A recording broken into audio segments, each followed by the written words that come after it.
Hello students, मैं हूं आपकी टीएमएम तानिया मैथ्स मैडम। आज हम पढ़ेंगे introduction to Euclid's geometry class 9 maths chapter number 5। So Euclid जो थे वो थे ग्रीक मैथमेटिशियन जिन्होंने कुछ definitions, axioms and postulates and theorems present करे। सो एक्सियम्स एंड पोस्टुलेट्स क्या होते हैं? Are the assumption which are universal truth and not proved. तो एक्सियम्स क्या हो गए? अजम्पशन हो गए जो कि यूनिवर्सल ट्रूथ होते हैं और जिनको प्रूव नहीं करा गया। जैसे हमारे जो है स्टार्स हैं, इन्फिनाइट है इन द स्काई में, ये क्या यूनिवर्सल ट्रूथ है। सो इसको प्रूव करने की जरूरत नहीं है। So axioms are the assumption which are universal truth and not proved. Theorems क्या है? Are the statements which are proved using definition, axioms and the previous proved statement. So हम ये सारे आज पढ़ेंगे। Definition given by the Euclid's, axioms and postulates and theorems given by Euclides. So one by one इन तीनों को पढ़ते हैं। So these are the definition given by the Euclid. So there are seven points in the definition. The first point is a point is that which has no part. ये एक point है जिसका कोई भी पार्ट नहीं है। Second, a line is breathless length. ये एक लाइन है जिसकी आप कितनी भी लेंथ ले सकते हो। It's a breathless length. The end of a line are points. ये लाइन है, इसके जो एंड्स हैं वो क्या होंगे? पॉइंट्स होंगे, A and B. The straight line is a line which lies evenly with the points on itself. ये एक लाइन है और जो पॉइंट्स हैं वो इसके ऊपर लाए करते हैं। A surface is that which has length and breadth only. कोई भी सरफेस ले लो, ये रेक्टेंगल है, ये क्या हो गई? इसकी लेंथ, और ये क्या हो गई? इसकी breath. A surface is that which has length and breadth only. The edge of a surface are lines. ये क्या है? edges है, और ये क्या है? line. ये क्या है? lines. The edge of a surface are lines. A plane surface is a surface which lie evenly with the straight line on itself. A plane surface, ये plane surface है which lie evenly with the straight line on itself. ये surface किन पे lie कर रही है? straight lines पे। ये surface है plane surface और ये क्या हो गई? straight lines हो गई। तो a plane surface is a surface which lie evenly with the straight line on itself. ये सारी definitions जो हैं यूक्लिड ने दी हैं, जिसमें से definition of point, line and definition of plane is not accepted by other mathematician. So in definitions में से definition of point, definition of line and the definition of plane is not accepted by other mathematician. So these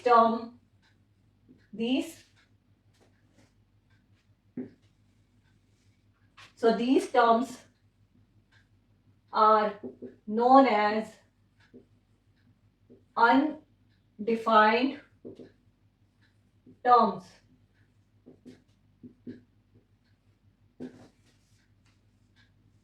So undefined terms क्या हो गई? The definition given by the Euclid, the definition of point, line and the plane is not accepted by the other mathematicians. Therefore, these terms are known as undefined terms. So अब पढ़ते हैं Euclid के axioms. So ये 7 axioms हैं. First है things which are equal to the same thing are equal to one another. Example के through समझते हैं. For example, x है y के equal और x है z के इक्वल। तो क्या होगा? Things which are equal to the same thing, x जो है y के इक्वल है, x जो है z के इक्वल है, तो क्या होगा? y क्या हो जाएगा? y equal to z।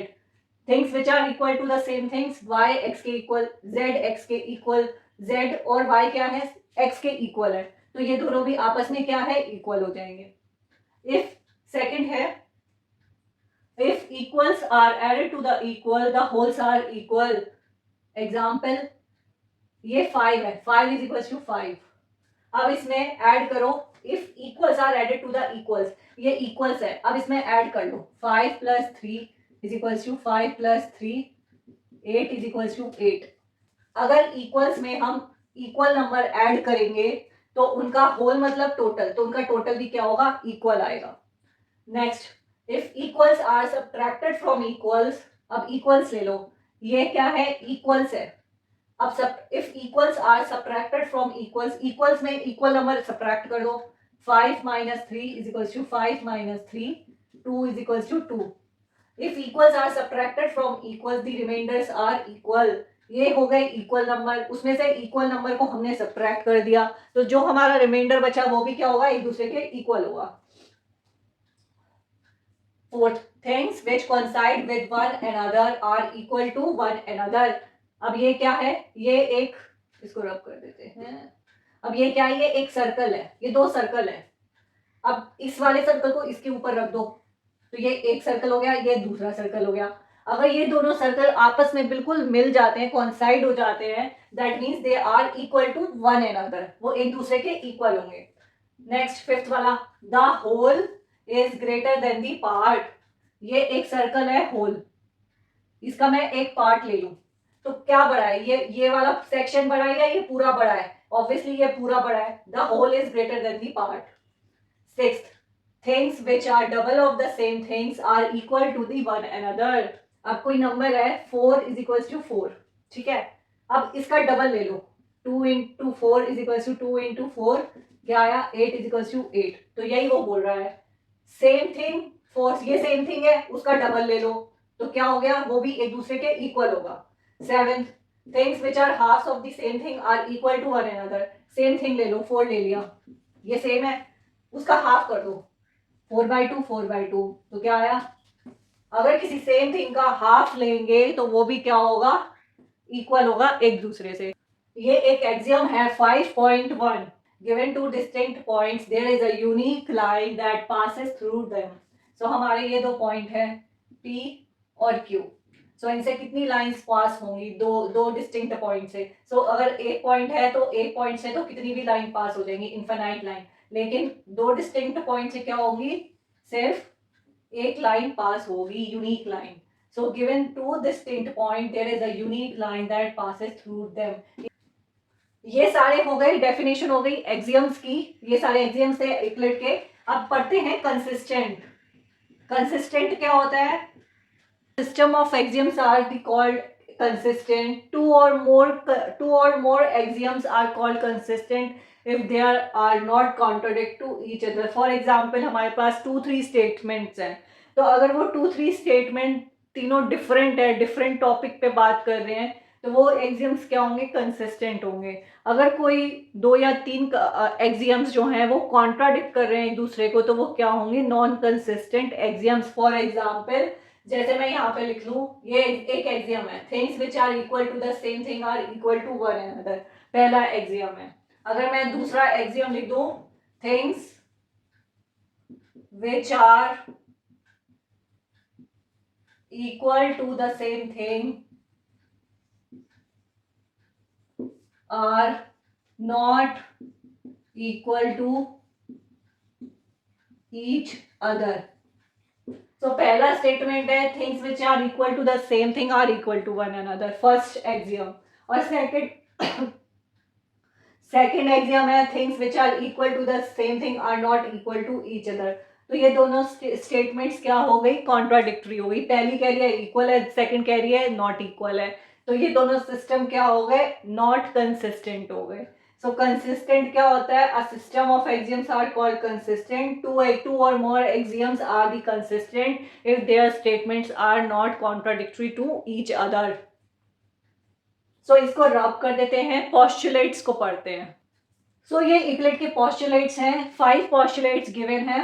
So postulate 1 है, a straight line may be drawn from any point to any other point। ये कोई भी point ले लो, ये point A हो गया, ये point B हो गया, तो ये क्या है, किसी भी पॉइंट से किसी भी पॉइंट तक हम स्ट्रेट लाइन ड्रॉ कर सकते हैं। ये एक पॉइंट हो गया, ये एक पॉइंट हो गया बी, तो ये क्या हो गया, स्ट्रेट लाइन, ये स्ट्रेट लाइन, ये स्ट्रेट लाइन, ये स्ट्रेट लाइन। तो आप किसी भी दो पॉइंट से स्ट्रेट लाइन को ड्रॉ कर सकते हो। Postulate number 2, a terminated line can be produced इंडेफिनिटली। ये एक एंड पॉइंट है लाइन का, और ये क्या है, टर्मिनेटेड, एक साइड से ये टर्मिनेटेड है, तो आप कितनी भी लेंथ की स्ट्रेट लाइन प्रोड्यूस कर सकते हो। अगर ये एंड पॉइंट नहीं है तो ये क्या हो गया, ये भी टर्मिनेटेड हो गई। आप टर्मिनेटेड लाइन को किसी भी इनडेफिनेटली तक आप उसे प्रोड्यूस कर सकते हो। Next postulate number 3, a circle can be drawn with any centre and any radius. कोई ये सेंटर है और रेडियस ले लो 1 ले लो, तो क्या हो गया 1 का रेडियस, ये सर्कल हो गया। अब 2 ले लो, ये सेंटर हो गया, ये 2 हो गया। ये 3 सेंटीमीटर ले लो, ये सेंटर ले लो, ये क्या हो गया, ये 3 सेंटीमीटर हो गया। A circle can be drawn with any centre and any radius. Postulate number 4, all right angles are equal to one another. Right angles क्या होते हैं 90 डिग्री।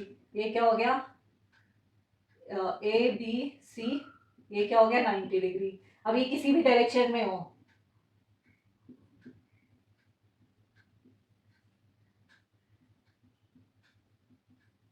तो ये तीनों क्या हो गए, तीनों के एंगल क्या हो गए, इक्वल हो गए। All right angles are equal to one another.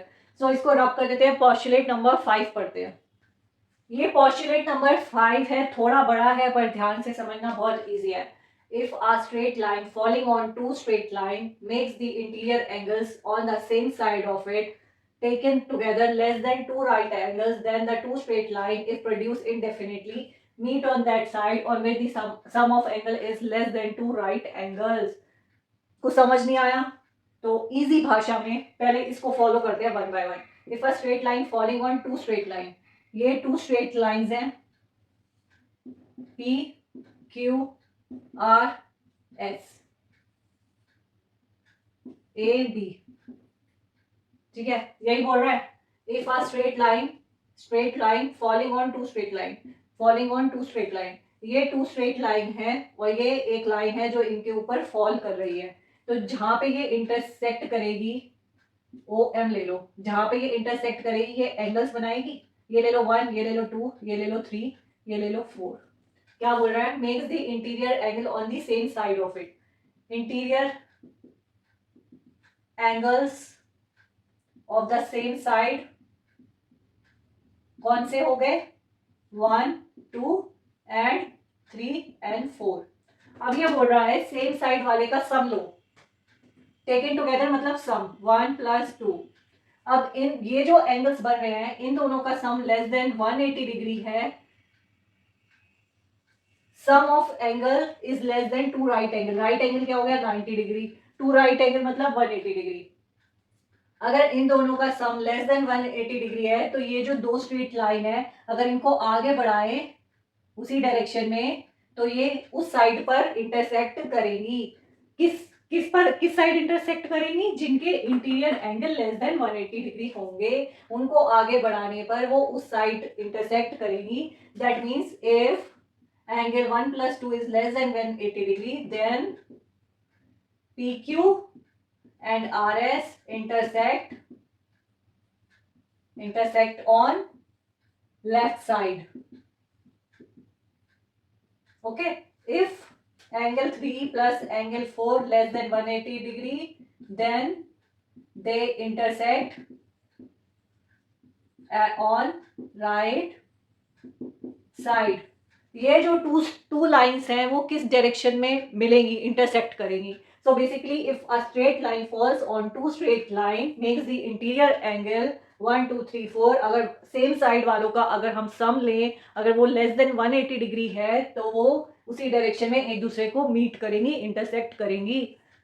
यहाँ पे हो गए, हमने पढ़ा डेफिनेशंस, इक्वलिट के इक्वलिट एक्सियम्स पढ़े, इक्वलिट पोस्टुलेट्स पढ़े, अनडिफाइंड टर्म्स पढ़े, कंसिस्टेंट ऑफ एक्सियम्स क्या होता है ये हमने पढ़ा। आप पढ़ तो लिया, अब करना क्या है, एग्जाम्पल और क्वेश्चंस कैसे आएंगे एग्जाम में।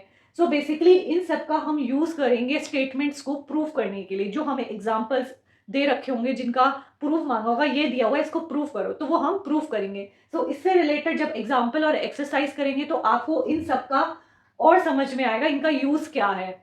बेसिकली यस, आपको याद तो करने हैं, याद भी आपको समझ के करने हैं। जो आपको एग्जाम्पल दिए गए हैं एक्सियम्स के, पोस्टुलेट्स के, वो आपको माइंड में रखना है और उनको याद रखना है, जिनका यूज आने वाले थ्योरम्स को और स्टेटमेंट्स को प्रूव करने में हम यूज करेंगे। आज के लिए इतना ही, मिलेंगे अपने नेक्स्ट क्लास में, कुछ एग्जाम्पल्स करेंगे जिनका यूज, जिनमें इन सबका यूज होगा। इस क्लास को अगेन एंड अगेन मल्टीपल बार देखना, सो दैट आपको ये सारी चीजें रिकॉल हो सके एग्जाम्पल्स करते हुए।